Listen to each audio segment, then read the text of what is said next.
go again. What's going on, everybody? My name is Blitzwinger, ladies and gentlemen. Welcome on back to a brand new Marvel Rivals update video. And yes, Marvel Rivals is actually going to be getting an update. Today we're talking about a really cool new gameplay showcase, a brand new and free skin coming to the game, and in addition to that, a full in-depth breakdown of the update that we'll be releasing, along with patch notes and balancing changes.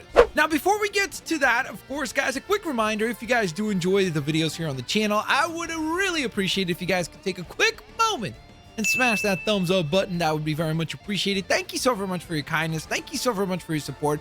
And without further ado, like always, let's dive on in.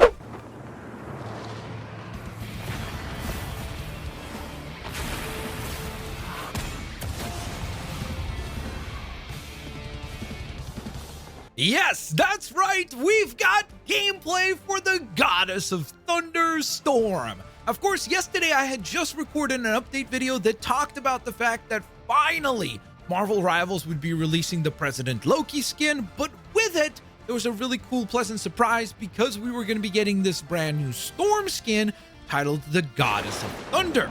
And guess what? Today they went ahead and revealed an epic new trailer showcasing the character, and she looks absolutely brilliant. I did see some people say yesterday, especially because we only had that one image, say, oh, I don't think it looks all that good. I'm like, bro, are you serious? We only have this one picture. Hold on. And now that we have this trailer, people are freaking out and they're really, really happy with the design. And I'm going to be honest, I don't even play Storm, but this is an absolutely beautiful, beautiful skin. I think they killed it again.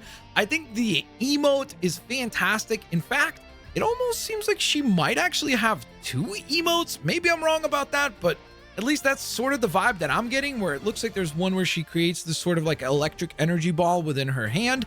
And then she does have one where she actually summons Mjolnir and it circles around her, which is, again, a really cool attention to detail and leans into the whole story side of things, where Storm becomes the Goddess of Thunder and therefore has access to Mjolnir. So that was definitely a really, really cool touch.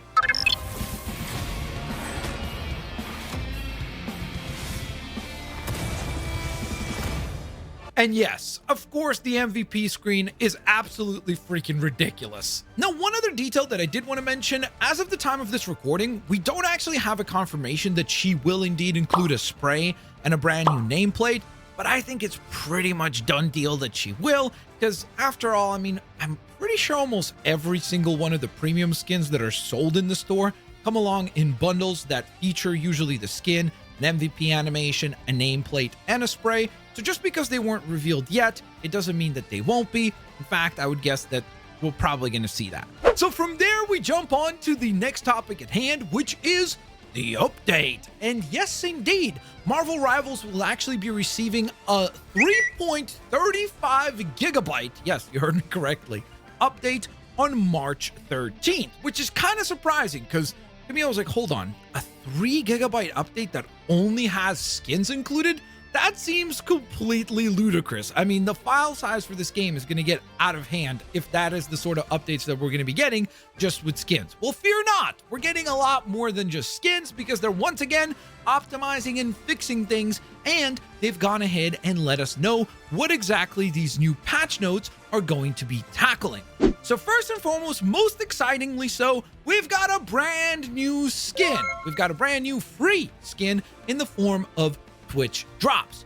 So for those that don't know, if you watch Twitch, you're able to then go ahead and earn certain rewards in the game by watching Marvel Rivals. One of the drops that you're going to be earning is actually a brand new Adam Warlock skin. But before we get to that, let's see the other two rewards here. So first and foremost, Twitch drops will be going live on March 14th and it will be going through until April 4th. So that means that between March 14th to April 4th is how much time you have to complete these drops. And what will you need to meet in terms of other conditions? First and foremost, if you'd like to get this Will of Galactus spray, then you will simply need to watch a Marvel Rivals stream, a qualifying Marvel Rivals stream for 30 minutes. If you watch for 1 hour, you will then earn the Will of Galacta nameplate, which actually features Adam Warlock. And finally, if you do go ahead and watch for 4 total hours, then you will earn the Will of Galacta Adam Warlock, who is essentially Adam Warlock, but the color scheme for his costume is changed up to be more inspired by Galacta herself, which is pretty freaking cool. Now, I'll give you guys a little bit of advice here, how I oftentimes get my Twitch drops.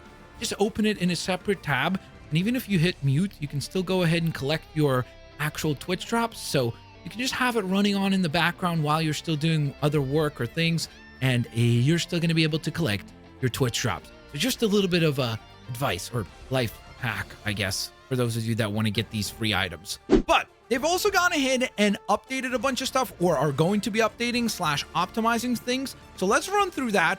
First and foremost, we have an optimization on mouse and keyboard, or I guess specifically on mouse. And I don't play on PC, so I don't really know what this means. I guess please let me know, PC players, because essentially, and I quote, they said that they're going to be adding a raw input option for mouse settings. So I guess if you were looking for that, yay, congratulations. I hope this is good news. Then for all platforms, there's some exciting news because they also are going to be introducing some new fixes. So first and foremost, apparently there were some naming issues, like player name issues, where it would either scramble your name or incorrectly display a name, especially if you use the hide your own name feature. So that is getting fixed. So major W there. There's also apparently some issues that people were running into where the sensitivity with which you were playing, like in terms of like, you know, your movement up and down, like the sensitivity of how your either controller or your mouse reacts was kind of, I guess, clashing with your frame rate and would cause problems there. So more optimization on that front. That's a massive W. I'm always happy when they continue to fix things with the terrain, because I still continuously will have certain moments in games where I will clip onto the side of a building or some sort of a block that has fallen off a wall or something like that. So I'm really happy that they continuously seem to be patching with each one of these more and more problems about characters being stuck inside of terrain or clipping against terrain. So I'm very happy to see that they continue to tackle that. Now, there are also some hero-specific fixes that will be going live with this new patch, so that's pretty exciting. First and foremost, we have Loki. It seems like, again, I guess there's just certain characters I don't play, so because of that, I didn't realize how many problems he had, but allegedly he had an issue where essentially after you would hit the ultimate, he would then, once you die, would display the wrong camera angles in the past lives. So apparently that will now be fixed with this new patch, so worry not. If you were annoyed by that particular problem, it seems like this patch will be sweeping that away. We have another patch that will be going live for the Thing, and this will actually be tackling his embattled leap ability, because apparently there were issues with that, especially if you had any sort of poor network connectivity, then it would essentially malfunction and not work properly. So once again, with this update, that ability will be getting fixed, so major W there. Speaking of ability fixes, Venom, even though this does sound like a pretty funny glitch, I actually do play Venom. I've never run into this myself, so I'd be curious to know how many of you guys have run into this problem, and hopefully you won't be running into it going forward. But essentially, people were reporting that once you deliver the Venom ult, he would actually get stuck mid-air. And obviously that is pretty freaking annoying. So with this new patch, that will be getting fixed, so major kudos there. Now next up, let's talk about Penny Parker, because she is actually going to be getting a new fix. In fact, 2 new fixes with this new patch as well. And I guess there was a little bit of cheating going on when it comes to the character. So first and foremost, let's talk about the self-destructing spider drones. They get spawned from the spider nest. So apparently before this patch, if you had webbing above and below even a floor or like an actual like solid object, they would phase right through the floor and still damage enemies. That is obviously completely inexcusable. So I'm very, very glad that this is getting patched, because I feel like if people figured out that this was going on, it could be very easy to abuse in different maps, especially where you have like different tiers in terms of height. So very glad that this is going to be fixed. And then the other fix for Penny Parker will actually be an invisibility issue where allegedly, I guess first and foremost, let's back it up a little bit for those of you that maybe don't play Penny Parker.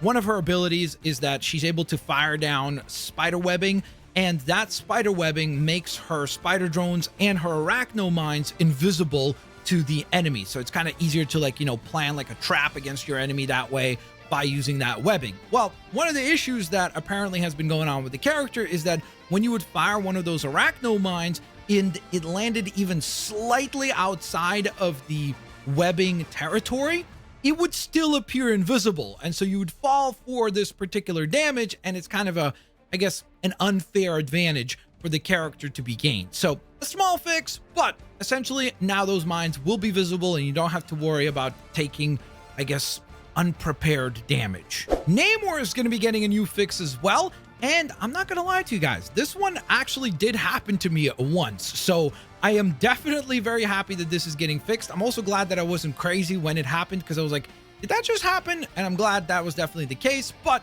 essentially, if you get ulted by Jeff as Namor, and right as you get spat out, if you choose to use your own ultimate, it would sometimes do no damage to the enemy. Well, this patch is going to go ahead and fix that.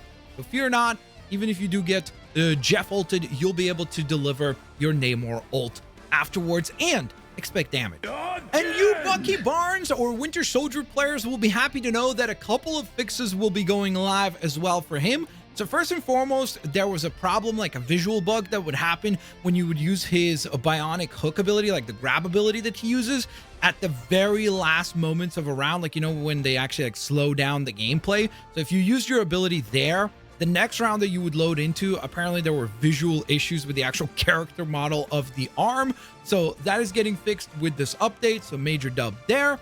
And then the other fix definitely seems a lot more major, at least in my personal opinion, because of course, if you don't know, Bucky's passive ability essentially says that anytime you use one of his bionic arm abilities, it auto reloads your pistol. So it's like one of the best parts about the character is this passive ability. Well, apparently one of his moves, when happening in conjunction with one of his other moves, would actually take away this feature. As of right now, before this patch goes live, apparently if you were firing the pistol and then immediately use his Trooper's Fist ability, and then you proceed to use the Tainted Voltage ability, when you would hit the Tainted Voltage ability, it wouldn't actually auto reload his pistol, which is obviously pretty frustrating, because after all, that's one of the main features that's supposed to work on the character, is his passive ability along with these other abilities, creating this kind of symphony of, I guess, Winter Soldier violence or something like that. And finally, we have a simple and elegant fix for the one and only Logan, aka Wolverine, where apparently there was a rare discrepancy that would sometimes occur between his animation and the effects that you would hear when executing his ultimate ability, especially from a high point. So apparently this patch will go ahead and fix that. So if you're a Wolverine player that has run into this issue, fear not, it looks like it will be fixed. So now that we're done with the fixes, let's talk about some balancing changes. Yes, I think a lot of people haven't realized that this update will not just be fixing things, but will actually be changing the way that some characters play. It's not a whole lot of changes, 3 characters in particular, but changes nevertheless, which to me I found to be kind of surprising, because remember when they did that developer update where they said, hey, we're going to try to minimize how many balancing updates we do. We're going to keep that to a very, very small number. So I guess these are changes that they felt were mandatory in order to give us, the players, the best play experience possible. So let's run through those changes one by one and break them down. So first and foremost, let's begin with the Human Torch, who's getting 2 separate changes. So for his main fire ability, which is his fire cluster projectile, it is getting, I guess technically it's kind of both a buff and a nerf. I would love to hear from Human Torch players down in the comment section below how you feel about this change. But the speed of the projectile is actually going up from 120 milliseconds to 150 milliseconds, which does seem to be quite substantial. So that is obviously a nerf in terms of the speed of the actual projectile. However, on the bright side, the buff comes in the fact that you will now actually have 14 projectiles instead of 12.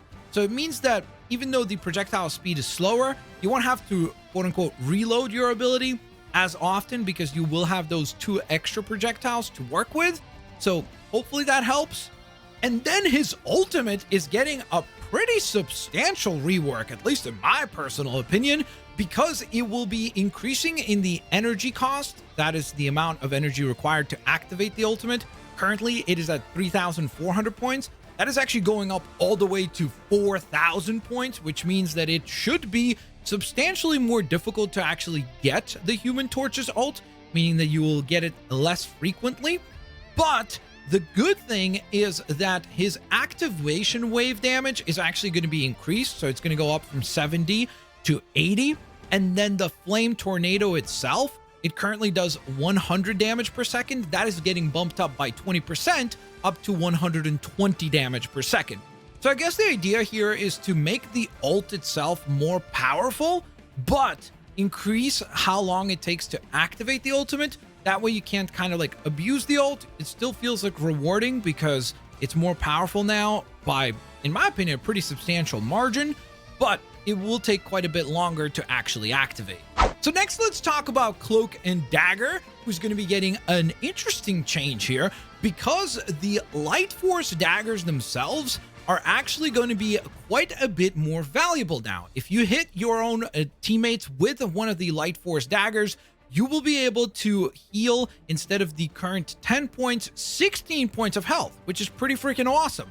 However, at the same time, what they're going to be doing is actually reducing the amount of healing that the spell field does from the current 18 points down to 16 points. So I guess one ability is getting nerfed in terms of how effective its healing is, but at the same time, it'll reward you if you have really good aim and you could use the Light Force daggers in a competent manner.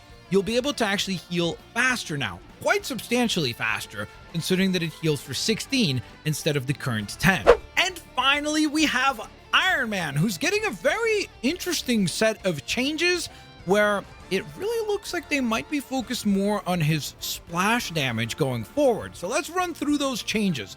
First and foremost, for his Repulsor Blast ability, the direct hit damage is actually taking a pretty substantial nosedive. Currently does 55 damage. That will be getting dropped to 40. However, the spell field that gets generated upon the hit happening, the damage that occurs during that, is actually going up from 35 to 50, which is a pretty substantial boost. Now, for stage 3, or at least what they describe as stage 3, which I assume is when he's using the dual repulsors, like when both arms are firing the repulsors, that damage is actually decreasing from the current 65 direct hit to 50, while the spell field is once again going up from 40 damage to 60 damage. And as if all that wasn't enough, even while you're in your armor overdrive form, Repulsor Blast damage once again is going to go ahead and drop for direct damage. So currently it does 55 damage. That will get dropped down to 50. But once again, the spell field damage is going up from the current 55 up to 65. So I feel like this is actually going to make a pretty substantial difference in how Iron Man is played in terms of the range at which he's trying to engage his opponents. So we'll see what happens with his, I guess, Repulsor Blast. Will it become a more prominent part of his kit after this patch? So there you guys have it. That is today's massive update breakdown. I hope you guys enjoyed. If you did, please don't forget to leave a like. That would be very much appreciated. I feel like this is one of those like sneaky huge updates where initially we all thought that it was just going to be those two skins of President Loki and the Goddess of Thunder Storm, but now we found out about another brand new and free skin, the sprays, the nameplate, all of the patch notes that go along with this patch for both fixes and balancing changes. So there's actually quite a lot to look forward to with this one. And we're getting ever so closer towards season 2. I cannot freaking wait to see what they cook up for season number 2. In fact, I'm working on a really cool kind of, I guess, wish list video for season 2. So stay tuned for that. If you don't want to miss out, make sure that you are subscribed. Make sure that you leave a like on today's video. Thank you so very much for your support. Thank you so very much for your kindness. I will hopefully catch you guys here on the next one. Peace out. See you later, alligators.